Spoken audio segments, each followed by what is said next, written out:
A tensão no Kremlin atinge níveis críticos enquanto o mundo observa. Até quando a elite russa permanecerá em silêncio?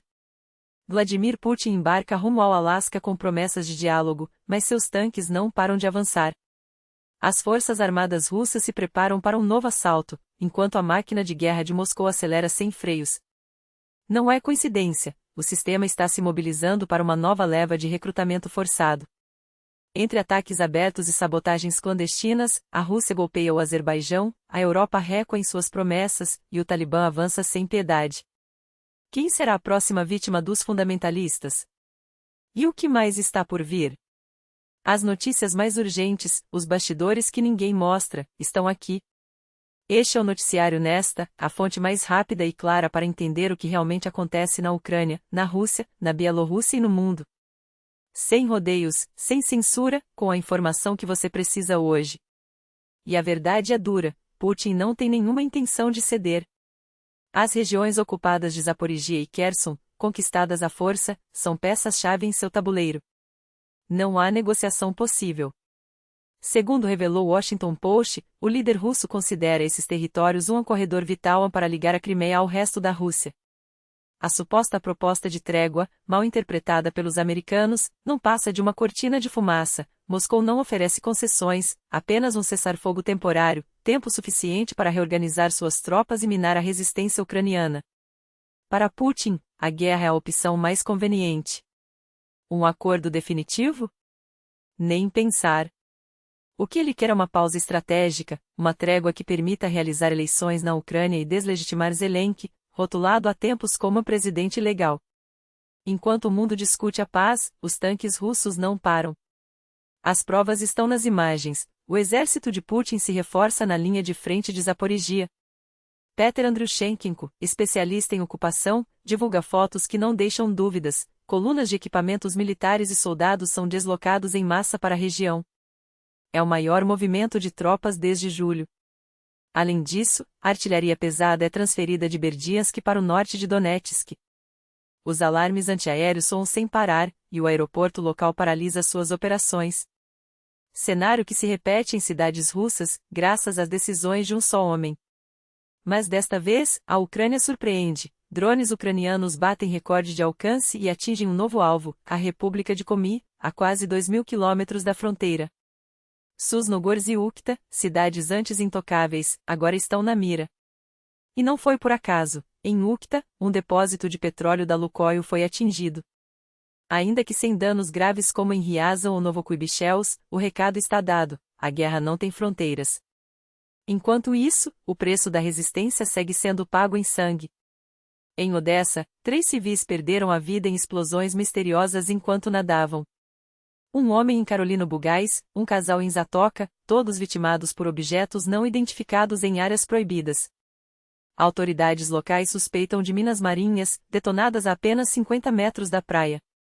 A crueldade não tem limites. E dentro do próprio Kremlin, as rachaduras aparecem. A New York Times revelou a deserção simbólica de Dmitry Kozak, um dos mais antigos aliados de Putin. O veterano, que acompanhou o ditador desde os tempos de prefeito em São Petersburgo, rompeu o silêncio. Para ele, a invasão da Ucrânia foi um erro estratégico. Pior, Kozak teria tentado dissuadir Putin antes da guerra, alertando para a resistência feroz que enfrentariam. Agora, em um gesto ousado, pede não só o fim dos combates, mas reformas profundas, como controle sobre os serviços secretos e um judiciário independente. Será que outros seguirão seu exemplo? Ou as portas do poder já estão se fechando para sempre? A Rússia se prepara para uma segunda onda de mobilização. O projeto Vá para a Floresta denunciou o primeiro caso de convocação eletrônica oficial. Um recrutado da região de Tver recebeu, ao mesmo tempo, uma notificação por SMS e pelo portal governamental Gosluji. O sistema é implacável. Após 7 dias, o convocado é automaticamente impedido de deixar o país. Se ignorar a ordem, em 20 dias perde o direito de abrir um negócio, obter passaporte estrangeiro, comprar imóveis, contrair empréstimos ou trabalhar como autônomo. E ainda corre o risco de multas que podem chegar a 30.000 rublos. Putin, aprendendo com os erros do passado, criou um registro digital unificado de militares. A medida vem após a debandada em massa de russos que fugiram do país em 2022, quando a mobilização parcial foi anunciada, estimativas falam em até 1 milhão de pessoas. Agora, com as convocações eletrônicas equiparadas às físicas, a armadilha está armada.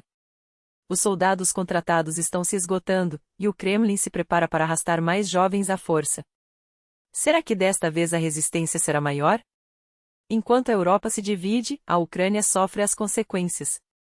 O primeiro-ministro da Eslováquia, Robert Fico, lança um novo ataque verbal contra Kiev. Como diz o provérbio africano que ele tanto gosta de citar, quando os elefantes brigam, é a grama que sofre. E não importa o que saia da reunião entre Trump e Putin em 15 de agosto, a grama, neste caso a Ucrânia, continuará sendo pisoteada. A resposta de Kiev foi dura. O Ministério das Relações Exteriores eslovaco condenou as declarações de Fico, lembrando que seu discurso ofende não só os ucranianos, que lutam diariamente para conter a agressão russa, mas também o próprio povo eslovaco, que sempre apoiou a Ucrânia. Ao menosprezar nosso sacrifício, Fico desonra sua própria nação, disparou a diplomacia ucraniana. Às vésperas do encontro no Alasca, Zelensky não perde tempo. Em ligações estratégicas, o presidente ucraniano conversou com Ilham Aliyev, do Azerbaijão, parabenizando-o pelos acordos mediados por Trump com a Armênia. Juntos, condenaram os recentes bombardeios russos a um depósito de petróleo da SOCAR na Ucrânia e a outras infraestruturas críticas, incluindo uma estação de compressão de gás que transporta energia azeri para o país.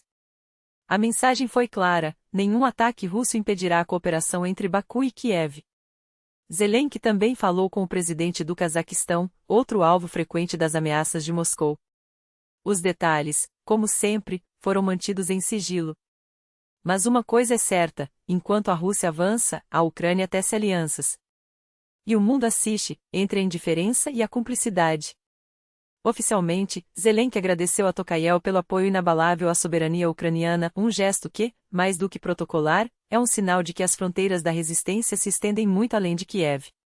Enquanto isso, em Berlim, o chanceler Friedrich Merz rompeu o silêncio sobre o conflito no Oriente Médio com uma declaração que soou menos como uma justificativa e mais como um alerta: a Alemanha suspendeu o envio de armas a Israel.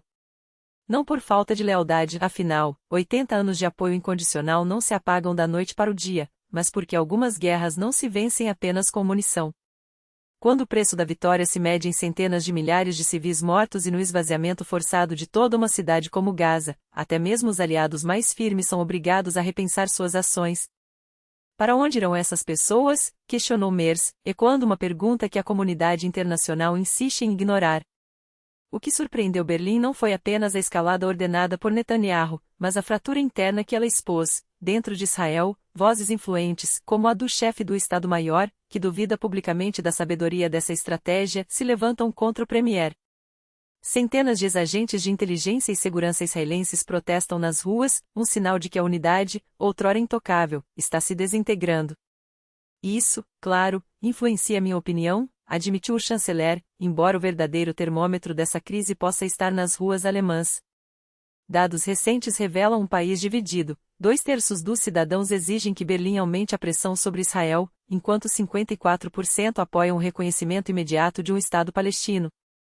A Alemanha, tradicional bastião de apoio a Tel Aviv, começa a sentir o peso de sua própria consciência coletiva. Enquanto o Ocidente debate dilemas morais, o Talibã avança em outra frente, não com tanques, mas com decretos que esmagam o que resta de dignidade para as mulheres afegãs. Desta vez, o alvo são os salões de beleza, centenas deles, que ofereciam não apenas serviços, mas uma frágil independência econômica em um país onde ser mulher já é um ato de resistência. Segundo a Tolo News, as forças talibãs invadem residências, destroem equipamentos e extinguem, de uma só penada, os meios de subsistência de cerca de 60 mil pessoas, donas de negócios, funcionárias, famílias inteiras jogadas na linha de pobreza por um regime que confunde fé com opressão.